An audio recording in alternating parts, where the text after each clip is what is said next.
Shalom saudaraku yang dikasihi Tuhan. Kembali lagi bersama saya Ronald Tahe Sitepu dalam program Kohelet Modern Channel. Pada kesempatan ini kita akan mendengarkan khotbah hambanya Pendeta Yakub Terang Guru Singa. Beliau adalah bapak rohani saya yang saat ini pelayanan di Amerika Serikat. Kita dengarkan dulu, semoga memberkati.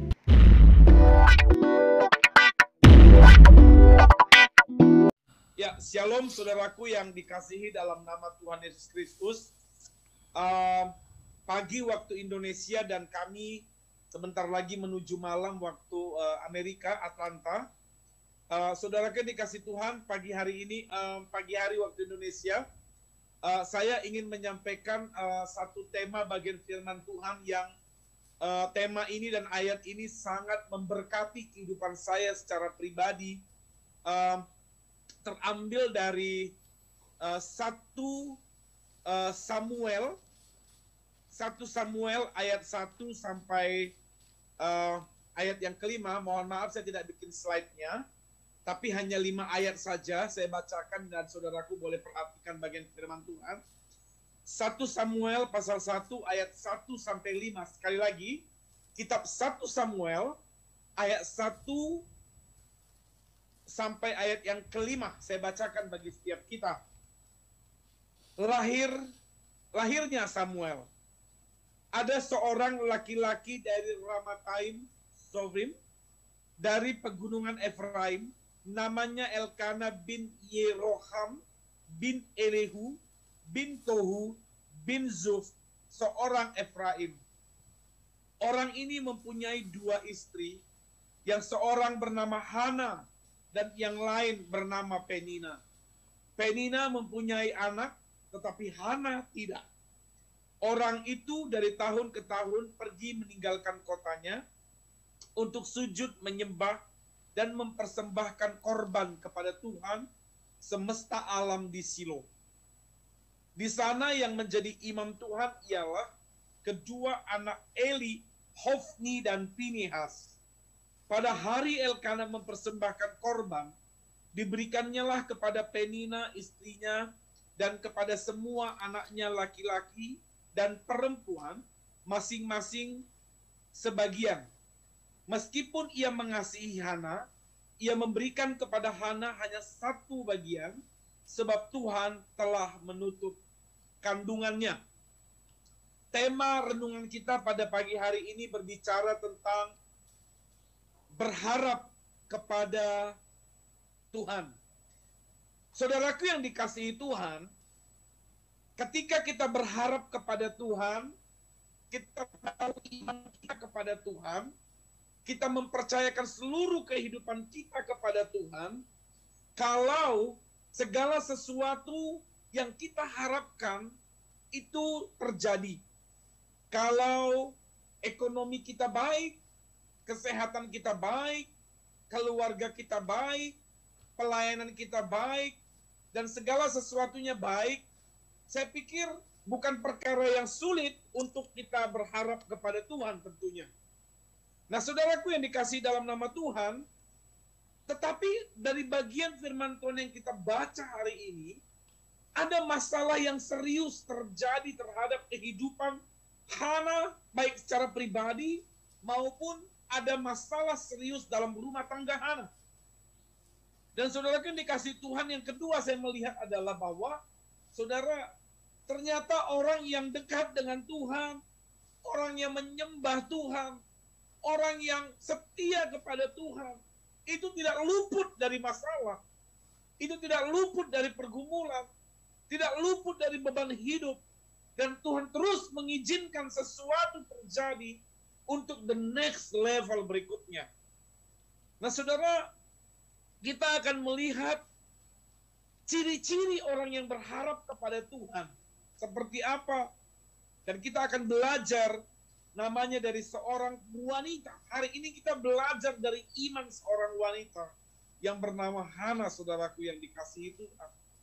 Yang pertama, saudaraku yang dikasihi Tuhan, ciri-ciri orang yang berharap kepada Tuhan adalah yang pertama, Orang yang berharap kepada Tuhan, Hana mengajarkan kepada kita adalah dia akan setia datang kepada Tuhan dalam segala situasi kehidupannya. Baik itu senang, susah, baik itu sedih, atau apapun, dia akan tetap setia datang kepada Tuhan. Jadi poin yang pertama, ciri-ciri orang yang mengenal Tuhan, orang yang berharap kepada Tuhan, dia akan setia datang kepada Tuhan. Apapun yang terjadi, saudaraku yang dikasihi Tuhan. Pada ayat 3 dikatakan, orang itu dari tahun ke tahun pergi meninggalkan kotanya untuk sujud, menyembah, mempersembahkan korban kepada Tuhan semesta alam di Shilo. Di sana yang menjadi imam Tuhan ialah kedua anak Eli, Hofni, dan Pinehas. Hana dicatat dalam Alkitab, setiap tahun dia meninggalkan kota tempat tinggalnya yang bernama Ramataim Zerovim. Dia pergi ke rumah Tuhan, dan itu dilakukannya setiap tahun. Dan saudaraku yang dikasihi Tuhan, dia datang kepada Tuhan. Di sini dikatakan ada 3 kata kerja yang dilakukannya. Yang pertama, saudara, dia datang kepada Tuhan, dia sujud, saudara. Jadi yang namanya sujud itu bukan sekedar hanya menyembah Tuhan, bukan hanya beribadah. Saudara, saya membayangkan sujud seperti orang-orang Yahudi juga adalah sama seperti saudara-saudara kita seberang ketika mereka sholat, mereka sujud, yang kening mereka sampai ke tanah, kening mereka sampai ke lantai. Di Alkitab dikatakan, pertama dia sujud. Untuk apa dia sujud? Dia sujud untuk menyembah. Yang kedua, saudaraku yang dikasihi Tuhan, yang kedua dia mempersembahkan korban kepada Tuhan semesta alam di Shilo. Nah, saudaraku yang dikasihi Tuhan, dia datang, dia sujud, lalu dia menyembah, gitu ya. Dia tidak hanya sujud, tapi dia menyembah. Dan yang ketiga, saudara, dia mempersembahkan korban kepada Tuhan. Saudara yang dikasihi Tuhan, saudara bayangkan bagian ini. Hana adalah perempuan yang menderita. Mengapa, saudaraku? Nanti kalau saudara periksa, saudara selidiki bagian firman Tuhan ini, saudara perhatikan pada ayat yang kedua. Ayat yang kedua saja sudah masalah. Di mana suami yang dia cintai, yang bernama Elkana, itu menikah 2 kali. Bersama dengan istri yang kedua yang disebut madunya. Di dalam teks bahasa Ibrani tidak ditemukan ada kata madu sama sekali. Tapi Alkitab menyebut kata madu. Istri keduanya bernama Penina. Dan saudara jelas, ya, pernikahan, poligami, monogami, itu pasti menyakitkan. Itu pasti membuat satu permasalahan di dalam rumah tangga. Dan memang benar kalau saudara selidiki ayat ini, memang Hana yang meminta Elkana untuk menikah. Karena Hana tidak bisa punya keturunan, saudaraku yang dikasihi Tuhan. Ya. Yang kedua, saudara perhatikan ayat yang kelima, Elkana membedakan istri tua dan istri muda. Elkana memberikan bagian kepada Hana hanya 1 bagian, sebab Hana dicatat dalam ayat yang kelima, Hana mandul. Hana tidak bisa memberi keturunan. Ayat yang kelima C, saudara perhatikan dengan jelas, sebab Allah yang menutup kandungannya. Ya. Ayat 6-7, madunya, Penina, istri kedua itu, selalu menyakiti hati Hana. Karena memang Penina ini subur. Dia hamil dan mengandung berkali-kali. Saudara yang dikasihi Tuhan. Saudara perhatikan dari 10-15, Hana dikatakan orang yang susah hatinya. Ya. Hana adalah orang yang susah hatinya, saudara yang dikasihi Tuhan. Dan waktu dia berdoa di bait Allah, Imam Eli melihat mulutnya komat kamit. Lalu Eli berkata, "Hai perempuan, lepaskan dirimu dari kemabukanmu." Dan Hana berkata, "Jangan katakan aku pemabuk. Aku tidak pernah meminum minuman keras, alkohol. Aku adalah perempuan yang bersusah hati. Ini Alkitab secara detail menjawab, menjelaskan bahwa Hana ini sangat menderita, saudaraku yang dikasihi Tuhan. Saya garis bawahi, penderitaan Hana adalah pertama, perhatikan ini. Suaminya menikah lagi, walaupun itu permintaan dari Hana. Karena dia tidak ingin Elkana tidak melahirkan keturunan. Istri yang diizinkan menikah lagi kepada Elkana menyakitkan hati Hana, membuat dia gusar, membuat dia tidak mau makan. Alkitab mencatat dia berdoa dengan komat kamit, dia sangat sedih, hancur hatinya. Saudara, dan lucu luar biasa dari bagian cerita ini, kita tidak bisa mengerti cara pikir Tuhan. Kita tidak bisa mengerti cara kerja Tuhan. Kita tidak bisa mengerti apa yang Tuhan mau. Alkitab mencatat dengan jelas bahwa Tuhan yang menutup kandungan Hana. Artinya begini, secara literal, saudara yang dikasihi Tuhan, berarti Allah ini menjadi penyebab utama masalah hidup Hana sebenarnya. Kenapa? Hana tidak punya keturunan bukan karena penyakit. Hana tidak punya keturunan bukan karena ada waktu dia masalah yang membuat rahimnya rusak. Tapi Alkitab mencatat Hana tidak bisa punya anak karena Allah menutup kandungannya, saudara yang dikasih Tuhan. Tapi saudara, lihatlah wanita yang disakiti ini oleh Elkana Penina ini. Wanita yang menderita ini, yang gusar ini, Alkitab mencatat saudara. Setiap tahun dia datang meninggalkan kotanya di Ramat Rahim. Dia datang ke Silo di bait Allah. Dia sujud, dia menyembah, dia mempersembahkan korban sembelihan, dia mempersembahkan lembu sapi jantan yang terbaik, saudaraku. Apa yang bisa kita ambil dari poin yang pertama, saudara? Hati Hana luar biasa. Doanya tidak dijawab Tuhan. Allah menutup kandungannya. Dia menderita. Tapi dia tetap datang kepada Tuhan, saudara.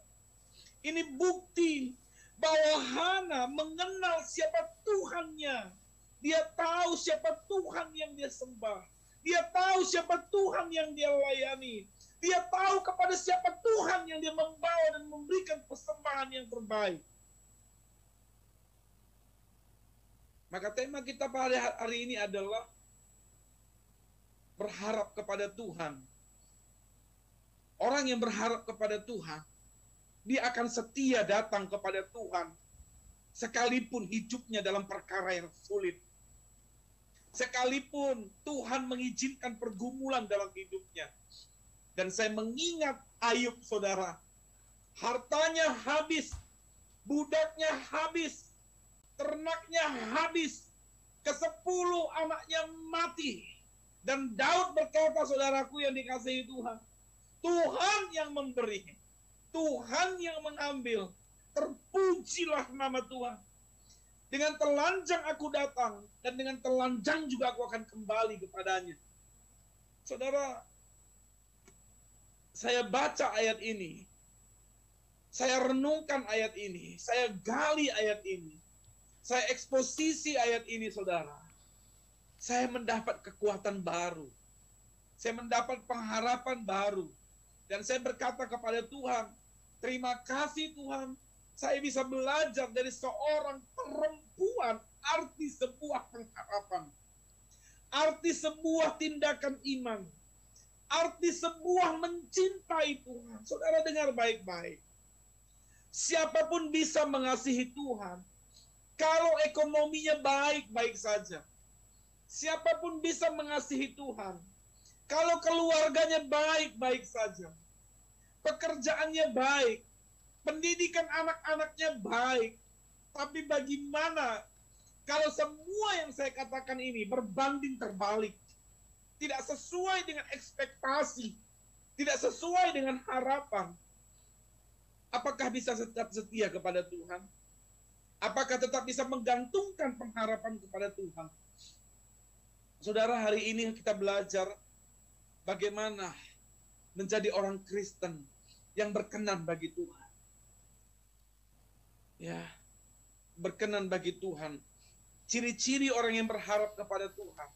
Dia akan setia kepada Tuhan.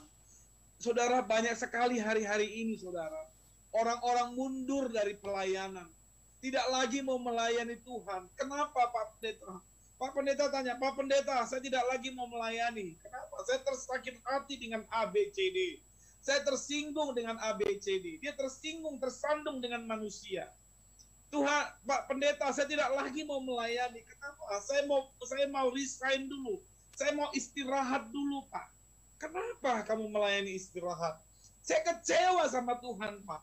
Karena banyak perkara hidup saya, Tuhan belum jawab. Satu masalah belum selesai, Pak. Datang masalah berikutnya, dan ini sangat membuat saya stres. Saudaraku yang dikasihi Tuhan, apakah Tuhan patut dipersalahkan dengan kekecewaan kita terhadap masalah kita? Dengan sakit hati kita dengan sesama? Apakah kebaikan, karya keselamatan, anugerah hidup kekal yang Tuhan telah berikan kepada kita, tidak cukupkah itu menggantikan segala kesedihan, kesusahan kita di dunia ini? Hidup kekal yang dijamin, tidak cukupkah itu untuk membuat kita tetap setia kepada Tuhan? Yang pertama, saudara, ciri orang yang berharap kepada Tuhan, Hana mengajarkan adalah datang kepada Tuhan dengan setia dalam segala hal. Yang kedua, ciri orang yang berharap kepada Tuhan, saudara, dia berani, dia bernasar kepada Tuhan. Yang kedua, dia bernasar kepada Tuhan. Dia ingin memberikan yang terbaik kepada Tuhan. Pada ayat yang ke-11 dikatakan, kemudian bernasarlah ia, katanya, Tuhan semesta alam, jika sungguh-sungguh engkau memperhatikan kesengsaraan hambamu ini, dan mengingat kepadaku, dan tidak melupakan hambamu ini, tetapi memberikan kepada hambamu ini seorang anak laki-laki, maka aku memberikan dia kepada Tuhan untuk seumur hidupnya, dan pisau cukur tidak akan menyentuh kepalanya.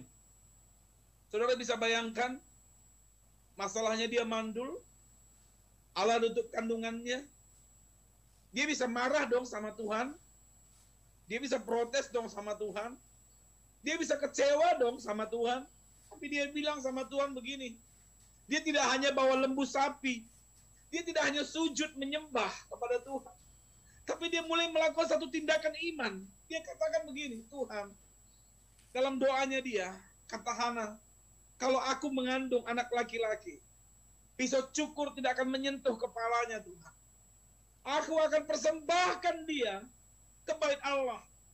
Kuserahkan dia menjadi hamba Tuhan, menjadi imammu, menjadi hambamu. Saudara, ini Hana hatinya terbuat dari apa?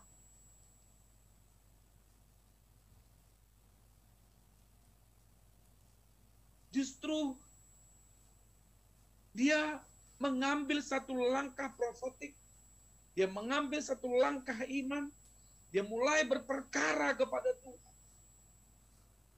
Dan di situ dikatakan oleh Hana, saudara yang dikasih Tuhan, ada kata ayat yang ke-11, jika engkau mengingat kepada hambamu ini.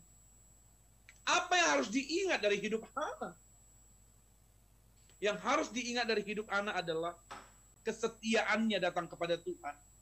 Tiap tahun dia datang ke bait Allah, tiap tahun dia sujud menyembah Tuhan, tiap tahun dia mempersembahkan korban kepada Tuhan, dia memberikan hidupnya kepada Tuhan. Dia bilang, Tuhan, ingatlah akan aku.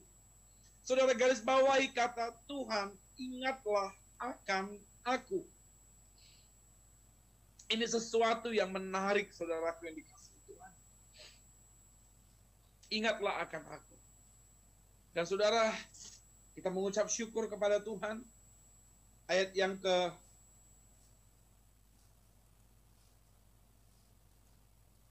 ke-11 dikatakan,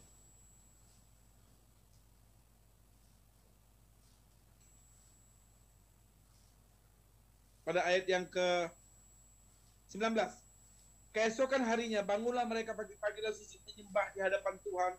Kemudian pulanglah mereka ke rumahnya di Rama. Ketika Elkana bersetubuh dengan Hana istrinya, Tuhan ingat kepadanya. Maka setahun kemudian mengandunglah Hana. Bayangkan, ketika Hana sudah bernasar, dia pulang.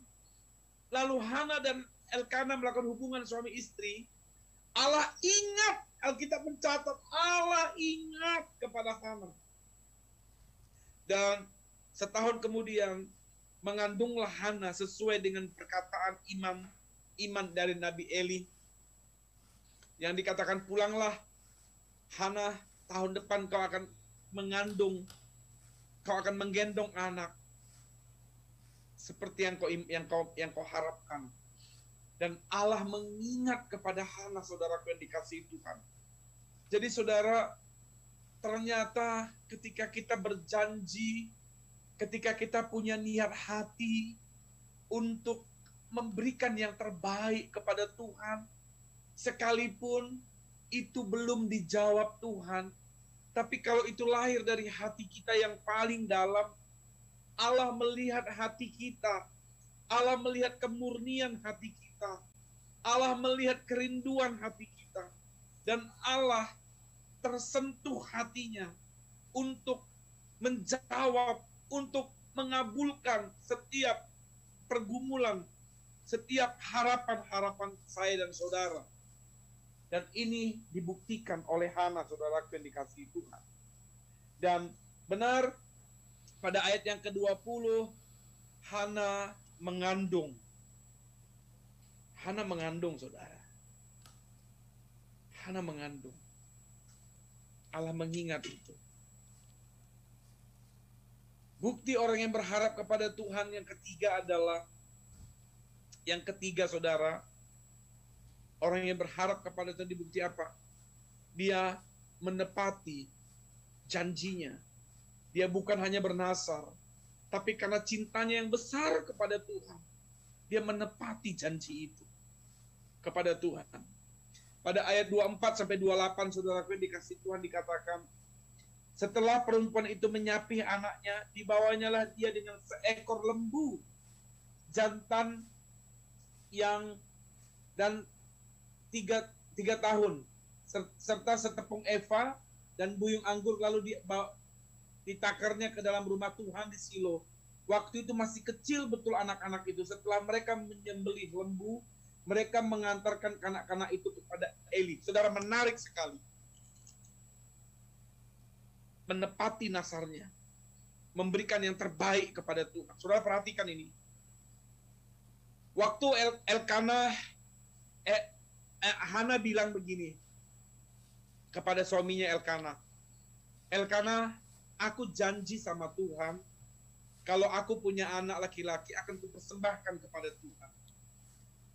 Dan aku ingin melakukan apa yang sudah kujanjikan. Aku ingin memberikan yang terbaik kepada Tuhan, kata Elkana, kata Penina.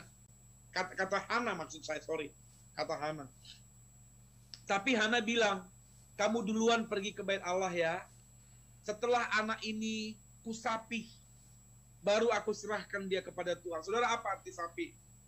Maksudnya begini, setelah Samuel yang lahir ini, setelah dia cerai ASI, dia tidak minum ASI lagi, dan kita tahu bayi cerai ASI kurang lebih umur 2 tahun tentunya. Umur 2 tahun tidak lagi minum ASI. Dan ketika umur 2 tahun kurang lebih Samuel, Hana tidak segan-segan membawa Samuel ke bait Allah dan diserahkan kepada Imam Eli untuk menjadi hamba Tuhan seumur hidupnya. Saudara dengar baik-baik. Anak umur 2 tahun adalah anak yang sedang lucu-lucunya. Anak yang gemes-gemesnya. Anak yang sedang menyenangkannya. Dan untuk mendapatkan Samuel, ini prosesnya panjang sekali. Sampai Elkana harus kawin 2 kali. Sampai Hana harus disakiti oleh Penina, istri keduanya. Madunya. Kan bisa saja begini, saudara. Begini, dengar baik-baik. Begitu dia lahir, begitu dia punya anak, dia bisa bilang sama Tuhan begini, Tuhan, aku kan dapatnya lama nih, susah nih, pergumulannya panjang nih Tuhan. Tuhan, kalau boleh, nasarku itu ku ganti ya dengan lembu sapi 100 ekor. Karena saudara selidiki, Elkana ini orang yang sangat kaya di Ramathaim. Dia nggak ada masalah dengan keuangan. Ternaknya banyak. Kan bisa dia bilang, Tuhan, jangan deh anakku ya. Gimana kalau nasarku ini ku cancel? Atau ku ganti Tuhan menjadi lembu sapi. Atau Tuhan ku bangun bait Allah deh. Tuhan kok yang lain deh. Enggak. Tapi Hana, dia tetap konsisten menyerahkan anaknya yang dia tunggu cukup lama, yang dia tunggu bertahun-tahun dengan penderitaan sampai dia mengandung ini. Dia bawa ke bait Allah, dia persembahkan kepada Tuhan, dia serahkan di bawah didikan Imam Eli. Wow, sanggupkah saya yang berkhotbah ini? Sanggupkah saudara kita semua mengasihi Tuhan lebih dari mengasihi hidup kita sendiri? Sanggupkah kita mengasihi Tuhan, mengasihi semua lebih dari kita mengasihi Tuhan? Tapi Hana membuktikan semua itu. Saudaraku yang dikasihi Tuhan, ada satu lagu, ujilah aku Tuhan, cobalah aku Tuhan, selidiki hatiku dan batinku, mataku tertuju padamu, ku nyanyi Hosana. Saudara, kira-kira beranikah kita berkata kepada Tuhan, ujilah aku Tuhan, selidikilah aku Tuhan, apakah aku betul-betul mengasihi Tuhan lebih dari aku mengasihi hidupku, lebih dari aku mengasihi saudara-saudaraku, lebih dari aku mengasihi anak-anakku? Atau aku lebih mengasihi hartaku, milikku, keluargaku daripada Tuhan? Ku mau cinta Yesus selamanya. Ku mau cinta Yesus selamanya. Meskipun badai silih berganti dalam hidupku, ku tetap cinta Yesus selamanya. Saudara, bisakah kita mencintai Tuhan lebih dari apapun? Mengasihi Tuhan lebih dari apapun? Bisakah kita menaruh harapan kita sungguh-sungguh kepada Tuhan lebih dari apapun? Mari hari ini kita belajar untuk mengasihi Tuhan lebih dari apapun.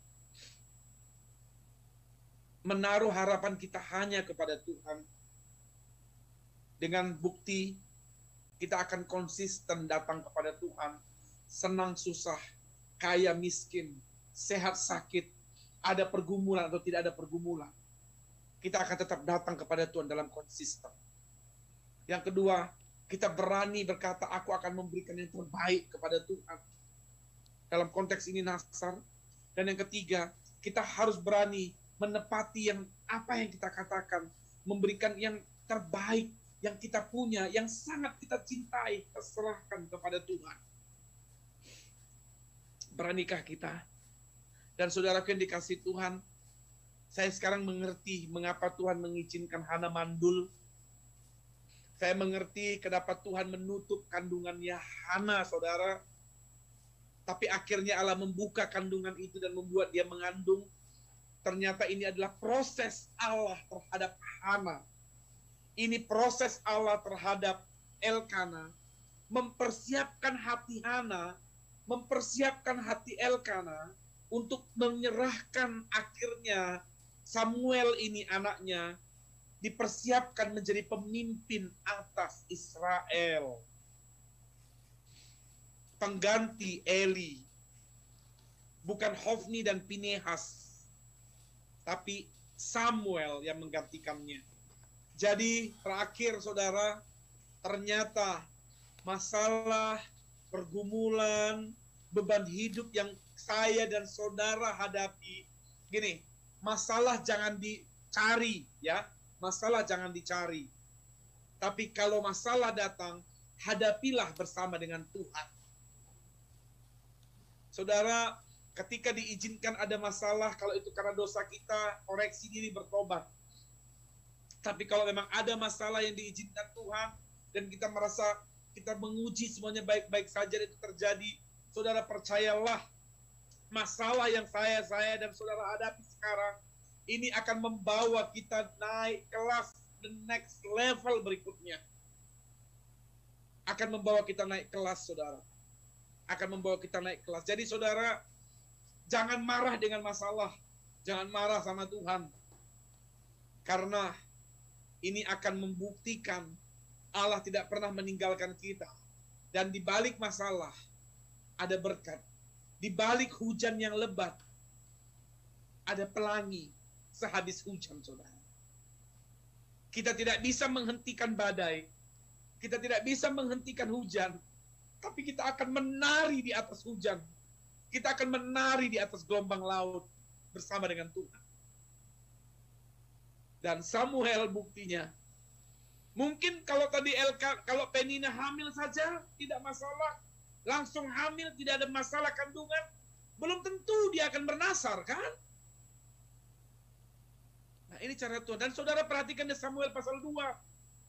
Setelah Samuel diserahkan ke bait Allah. Dengar baik-baik, perhatikan Samuel pasal 2. Setelah Samuel diserahkan ke bait Allah, Hana mengandung berkali-kali lagi. Samuel mempunyai 4 saudara lagi, saudara. Wow, dahsyat Tuhan kita. Ajaib Tuhan kita. Ternyata ini rencana Tuhan. Jangan marah dengan masalah. Jangan marah dengan Tuhan. Selesaikan masalah di dalam Tuhan. Semuanya akan jadi baik. Kita tidak bisa menghentikan badai. Tapi kita akan menari di atas badai. Bersama dengan Tuhan. Kiranya firman ini, renungan ini menguatkan saya dan saudara. Meneguhkan kita. Karena Tuhan berkata, pergumulan hari ini, masalah hari ini, cukuplah untuk hari ini. Karena besok akan ada pergumulan yang lain. Sampai kita menutup mata, tetap ada masalah. Tapi setiap masalah yang kita hadapi, dulu, sekarang, dan yang akan datang, Tuhan tetap akan bertanggung jawab menyelesaikannya bagi saya dan saudara. Kiranya firman ini memberkati kita, menolong kita sekalian. Siapapun saudara yang mendengar hari ini, yang mengikuti Zoom ini, mungkin saya belum mengenal saudara, saudara baru mengenal saya. Saya Pendeta Yakub Terang Guru Singa dari Gereja Indonesia Community Church yang ada di Atlanta, Amerika. Saya meminta kepada Tuhan memberkati saudara sekalian, baik yang mendengar hari ini lewat Zoom, maupun nanti yang offline dan mendengar. Tuhan memberkati kita semua.